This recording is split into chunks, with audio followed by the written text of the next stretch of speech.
নমস্কার বন্ধুরা, simple life with প্রতিমা অন্য একটি ব্লগে স্বাগতম জানাচ্ছি। আশা করি তোমরা সবাই ভালো আছো আর আমরাও ভালো আছি। সন্ধ্যাবেলা দেখো চাটা খেয়ে নিলাম। তারপরে আমার হাজব্যান্ড গিয়েছিল কামের থেকে আসার সময় দেখো একটা কি নিয়ে এসছে, পেঁচা একটা নিয়ে এসছে। রাস্তাতে পড়েছিল আর ও ব্যথাও পেয়েছে। বান্দরের কামড়া এটাকে ছাল পাকড়া উঠিয়ে দিচ্ছে, ডোকা টোকা ভেঙে দিচ্ছে। তারপরে ওর পাপা এনে হলদি গরম করে লাগাই দিচ্ছিল। পেঁচাটা দেখো উড়ে চলে যাচ্ছিল। তারপরে হলদি টলদি লাগানোর পরে মনা দেখো কি খুশি পেঁচাটাকে দেখে, অনেকটাই খুশি। তারপরে এটা সকালবেলার ভিডিও। চাটা খেয়ে নিলাম আমরা সকালে। চাটা খাওয়ার পরে আবার দেখো সকালবেলা পেঁচাকে নিয়ে বসে। পেঁচাটা অনেকটাই ভালো হয়েছে, দেখো আরাম করে ঘুমাচ্ছিল। তারপরে তিতকরলাগুলি গাছটা বড় বড় হয়েছিল, তার জন্য ভাবলাম যে আজকে তিতকরলাগুলি ভাজি করে নিই, না গাছের মধ্যে নষ্ট হয়ে যাব, তার জন্য। তারপরে তিতকরলাগুলি পেরে নেব।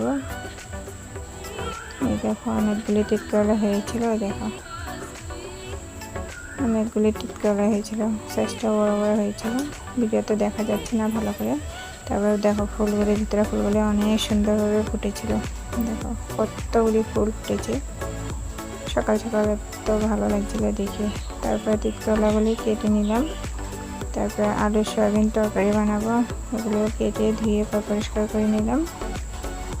সয়াবিনগুলি ভিজে নিলাম। তারপর কড়াইতে তেল গরম করে তিতকরলাগুলি ভালোভাবে ভেজে নেব লাল লাল করে।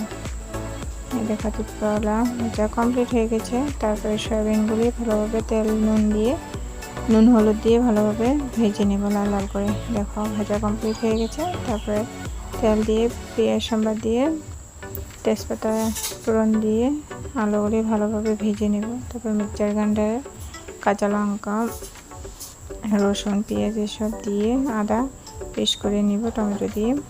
তারপরে পেস্টগুলি ভালোভাবে ভেজে নেব, আলুর সঙ্গে ভালোভাবে মশলাটা ভালোভাবে কষা নেব। দেখো মশলা কষানো কমপ্লিট হয়ে গেছে। তারপরে সয়াবিনগুলি দিয়ে ভালোভাবে লেড়ে চেড়ে পরিমাণ মতো জল দিয়ে দিব। তারপর ফোটার জন্য অপেক্ষা করব।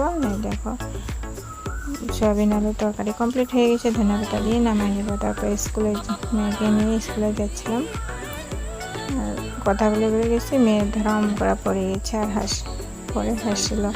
তারপরে তিতকরলা ভাজি দুপুরের মেনু আসলে তিতকরলা ভাজি সয়াবিন আলু তরকারি আসলে দুপুরের মেনু। দুপুরে খাওয়া দাওয়া কমপ্লিট করে নিলাম। তারপরে দেখো পেঁচাকে নিয়ে অনেকটাই সুস্থ হয়ে গেছে। ওর বাবা ওকে সকালে দেখো কি সুন্দরভাবে বসে আসলো। ওকে বিস্কুট টিস্কুট খাওয়ানোর পরে দেখো আমি কি খুশি হয়ে গেছে। ভিডিওটা ভালো লাগলে লাইক